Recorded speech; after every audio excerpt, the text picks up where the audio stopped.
Well, hey guys, today let's talk about how to get rid of skin texture on the face. It's perfectly normal to have texture on the face. Skin is not a flat sheet. It is not this smooth sheet of glass that social media filters and want you to believe exists. However, with certain issues, you can develop more noticeable skin texture. You turn to the side and you see areas of raised, rough, dry skin. It's making your skin appear dull. Maybe you have prominent pores admixed with that. What causes this more obvious skin texture? There are a few possible causes. The first is underlying skin conditions can leave you with more prominent skin texture on the face. Acne, for example, may heal with uneven skin texture. As the acne is healing, you may have areas of dry, flaky skin, especially if you're using a topical medication that may be more on the drying side. Dry skin can leave the skin appearing more textured because as the water content in the outermost aspect of your skin drops, well, the normal turnover processes, the natural exfoliation slows down and you get a buildup of dry, rough skin that gives the skin a textured appearance. And of course, with age, there is a decline in our barrier function, in our skin's ability to stay hydrated, to stay moisturized. The natural exfoliation processes slow down with age. Prominent skin texture can also be a manifestation of sun damage. UV rays from the sun damage the supportive framework of the deeper layers of the skin and also impair the natural turnover processes of the epidermis.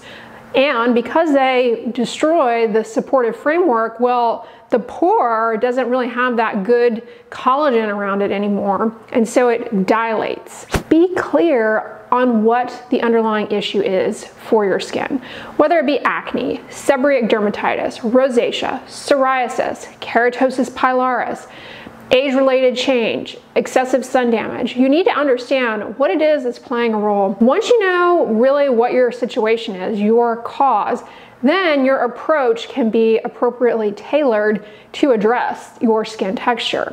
My second tip is when it comes to your skincare routine, don't feel the need to go out and buy a bunch of new stuff. The key is make sure you have been consistent with your routine.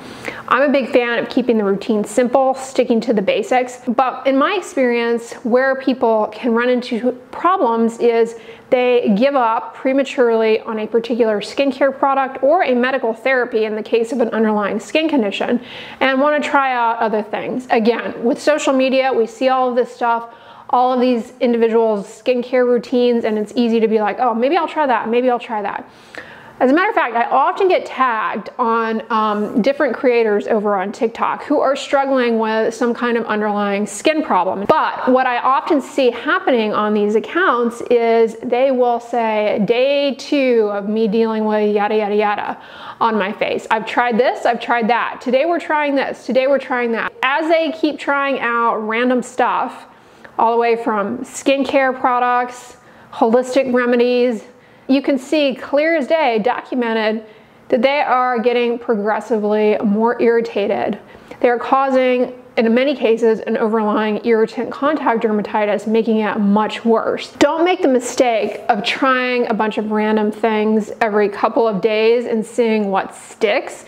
This can lead you down the wrong path. Now, one huge mistake you don't want to make, that a lot of people do make, is giving up on your medication, your treatment for your specific skin condition. Maybe because you don't think it's working, or maybe because it is working, things have improved, so you bail on it prematurely. This can be a mistake for many skin conditions. For example, acne. Your skin may be clear, but it still behooves you to stay consistent, continuing to use those acne treatments as they are controlling the underlying skin problem. Likewise, with atopic dermatitis, comment below if you have it. Start slacking on even just basic moisturizing and you can end up with a flare. You have to stay consistent, avoiding triggers. And in many cases, you may have to stay consistent with a given therapy, which is, a lot to keep up with. But staying consistent with your treatment ensures a reduction in flares. Many treatments take time to start working. So by being consistent with a treatment, you already have that active medication working in your favor on your side along with time. But say, for example, you don't have an underlying skin condition, or you do have an underlying skin condition and you've been consistent with your treatments and the condition is actually good. It's under good control. but you still have prominent texture you're bothered by, and you've been really consistent with your skincare routine, basic routine of, cleanse, moisturize, sunscreen. Consult with your dermatologist about what additional things might be useful for you to incorporate. There are a lot of simple in-office interventions that can significantly improve the appearance of skin texture. Now, you're going to hear hyped up in magazines, online, on social media, all of the cool and exciting devices. But there are a lot of other treatments that dermatologists do that are tried and true, can be super helpful. They're not as sexy, they're not as jazzy, but they can be effective. Things like a basic chemical peel. In the case of prominent skin texture, may be related to ice pick scars from acne, simple TCA cross can actually do quite a bit and is really effective. What skincare products should you be using for improving skin texture? I want to emphasize how valuable just the basics of cleansing, moisturizing, and protecting the skin can be for controlling prominent skin texture. Cleansing helps to remove some of those built up dry skin cells that are giving you that textured appearance, because with cleansing, you're hydrating and you're sloughing off. People don't realize this, but just the action of cleansing, rubbing cleanser over the skin dislodges and exfoliates the outermost layer of the skin. So staying consistent, cleansing 1 to 2 times a day as needed by your individual skin type. And then moisturize consistently. Don't underestimate the value of consistent moisturizing. Moisturizers, they all do the same basic thing. They help to reduce transepidermal water loss. By improving water content in your skin, then it can turn over more efficiently. And so any skin cell turnover slowing that you have as a result of age or background skin conditions like keratosis pilaris that is leading to the buildup, that can get back on track a little bit more efficiently if you've got good water content. Ingredients you may want to look for and consider in your moisturizer are urea. Urea is very hydrating. It's part of your skin's natural moisturizing factors. When the skin is hydrated, again, it's going to assume more volume and plump and smooth. Ceramides can improve barrier function by improving the production of lipids naturally found in your barrier. Niacinamide is an anti-inflammatory and antioxidant ingredient that can boost production of important proteins and lipids necessary for maintaining barrier function. And if you want to learn more about niacinamide, I recently did a video all about niacinamide versus vitamin C. But as a reminder, niacinamide is a simple yet effective ingredient that offers an array of benefits, including improving barrier function, which is necessary for making sure that you don't exacerbate the appearance of texture.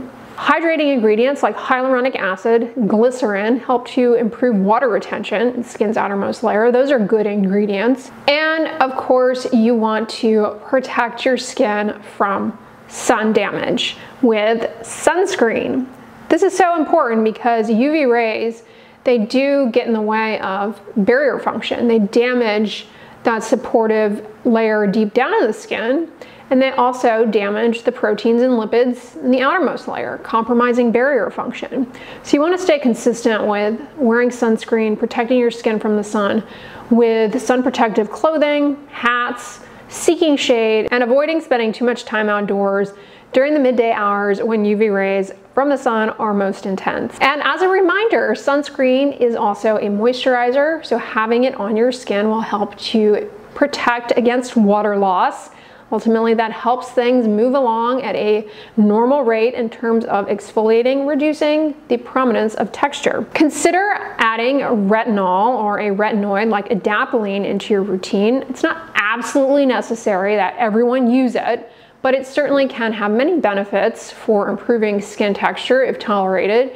It improves collagen production, which is going to help smooth out the skin surface by space filling. Also will help in diminishing the appearance of pores. And retinol or retinoids or retinaldehyde for that matter, any of the topical forms of vitamin A that we know can be effective, I should say, excluding the retinyl esters like retinyl palmitate. Those don't do much besides potentially stabilize ingredients. I digress. Vitamin A derivatives will say, definitely can help with improving skin texture. They help to normalize skin cell turnover, and they smooth out the skin surface in doing so, so you're going to get an improvement in texture. And you also can see improvement in the appearance of pores, both via the surface level improvement as well as with ongoing consistent use, improvement in the deeper layers of the skin. And if you have acne, a retinoid such as adapalene can also help in controlling the acne, limiting you from having further breakouts that would heal with rough, dry skin and give you even more prominent texture. So consider retinoids. Retinoids also may help your skin to be more effective at handling UV rays because they limit the expression of enzymes that destroy your collagen upon exposure to UV. Of course, they need to be used in conjunction with good sun protection. They don't offer sun protection, but they certainly can add a little bit of something extra in terms of making your skin better equipped to handle UV rays from the sun. Now, here we get into the territory of exfoliating. Exfoliating certainly has the potential to improve the appearance of rough skin texture. Again, it will boil down to a lot of what the root cause of your prominent skin texture is. Not everyone needs to incorporate an exfoliant, and as a reminder, staying consistent with just the basics of cleanse, moisturize, sunscreen may be more than enough to get your skin back on track to exfoliating naturally at a more normal rate, reducing the buildup of dry, rough skin texture. All of the steps of a basic skincare routine support exfoliating. Cleansing consistently helps just by sloughing off some of the dead stuff. Moisturizing by helping to improve water content. Sunscreen by helping to reduce damage, and by also acting as a moisturizer. So all of these things can help get your skin back on track. You've got to be consistent with them and you've got to be patient.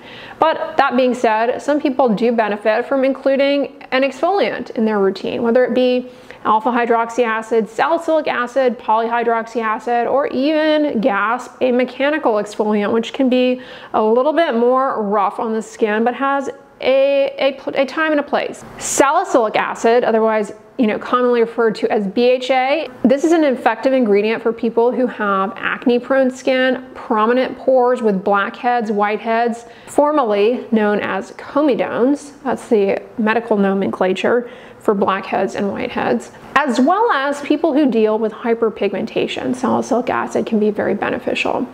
Salicylic acid may help you out if you have rough and bumpy skin from keratosis pilaris, a dry skin condition. Salicylic acid also can be very beneficial if you're someone who has seborrheic dermatitis. Seborrheic dermatitis definitely can leave the skin with prominent texture because you have these patches of inflamed, oily, scaly skin. Then there are alpha hydroxy acids. They're a family of ingredients, include glycolic, lactic, mandelic, and these, in contrast to salicylic acid, they exfoliate the top layer of the skin more so than the pore. So they can help with improving moisture content. They have hygroscopic properties, but they also can smooth out the skin surface, and in doing so, they can improve the appearance of sun damage, age spots. But the thing about salicylic acid and alpha hydroxy acids is they can be irritating. They can burn, they can sting, depending on how the product is formulated. That plays a big role in that. A family of ingredients, though, that I like to recommend to people with rosacea or sensitive skin to consider are polyhydroxy acids. These hydrate the skin, they very gently exfoliate. They can yield many of the same benefits as an alpha hydroxy acid, but they tend to not be irritating. So they're a really good option if you have rosacea.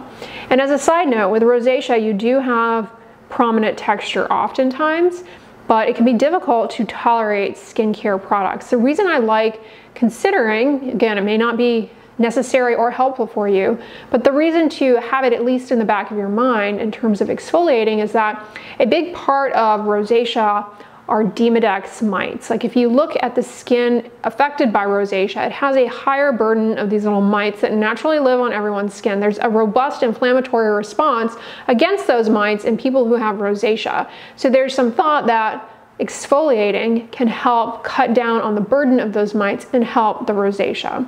Again, with rosacea, it's very individualized, but keep that in mind. Also, if you have very sensitive skin, polyhydroxy acids are a great option. All right, mechanical exfoliation may be beneficial to you, but you have to be gentle.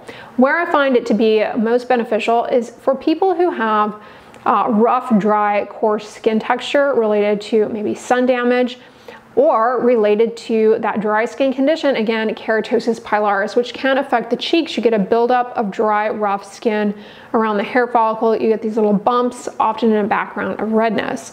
And a little bit of gentle mechanical exfoliation with just a simple washcloth can help to dislodge that buildup of dry stuff and smooth out the skin surface. You have to be gentle though. You don't want to rub too hard. No need to do that. I suggest doing this in the shower after you have gotten the skin wet sufficiently. Like you've been in the shower and the skin is wet and hydrated, because it's going to allow for that built up dry stuff to come off much more easily. Never understand the push online for dry exfoliating with a mechanical exfoliant. It makes no sense. If you hydrate up the stratum corneum with water, that stuff is going to slough off so much more easily. The thing I want to emphasize though, when it comes to skin texture, is also taking into account your lifestyle habits, which really can have a big impact on the health of your skin, barrier function in particular, which ultimately translates into more obvious texture when barrier function declines. So things in your lifestyle that can negatively impact barrier function, lead to the buildup of dry, rough skin, are stress. And people find this annoying because it's like, are you saying this is all in my head? To a certain extent, yes, because your brain, when you are stressed out, releases signals to the body. Various hormones like cortisol, for example, are released. And there are receptors for these hormones in the skin. Your skin does in fact respond to these stress signals. Stress aggravates so many skin conditions. There is a true biologic mechanism there. So it is not, you know, all in your head, so to speak, but to a certain extent, it does start in your head with those signals that get released when we are stressed out. Make sure you're getting a lot of variety in your diet. That includes fiber. We are a fiber deficient society, and fiber plays a role in the gut microbiome. The bacteria in your gut, they thrive in the presence of fiber, and without it, your gut microbiome suffers. And that actually has a direct impact on your skin. There's crosstalk between the gut and the skin. The gut, the skin, the brain is you know, they're in crosstalk all the time. So if you're eating a fiber deficient diet, which is quite common these days, it can show up in subtle ways in your skin. So make sure you are getting good fiber, getting a, you know, balanced diet.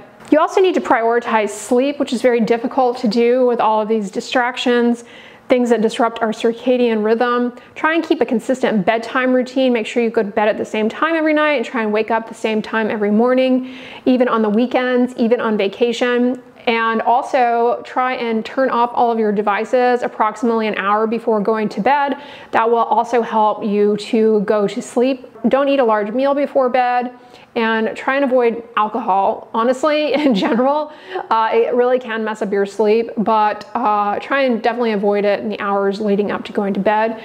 It will make you drowsy, but it does not help you sleep. In fact, it jeopardizes good quality sleep. And of course, make sure you are exercising, you're moving your body. This is really important for good circulation, blood flow. Sedentary lifestyle is doing you no favors. All right, y'all, those are my tips for how to improve texture on the face. There is no quick solution. Everything is individualized in terms of what your skin needs, the reason you have this issue, the best approach. In the description box, I will list some of my favorite cleansers, moisturizers, sunscreens, and exfoliants as well, so you can peruse there, but keep it simple, stick with the basics, and have a good understanding of what it is that you are dealing with. See a board certified dermatologist.